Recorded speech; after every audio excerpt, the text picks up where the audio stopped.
All right, guys. So funny thing is that I know at the beginning I showed you guys some Tostito chips, but actually I remember that I had some potato wedges, which would go way better than obviously the chips, in my opinion. I mean, when it comes to making chili dogs, stuff like this, on a Saturday weekend, you don't feel like cooking. Remember, it's all optional. You can put whatever you want on your chili dogs. You don't have to put mustard, or you don't even have to eat it with potato wedges. You can have it with regular fries. You can have it with sweet potato fries. It's even a salad. You can have it with Caesar salad. It's all up to you. This is just my version, the rustic way. But yeah.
All right, guys.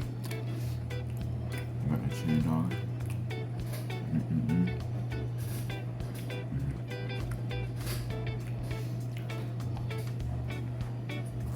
Remember, guys, please like, share, and subscribe. And thanks for watching. Stay tuned until next time. Bye.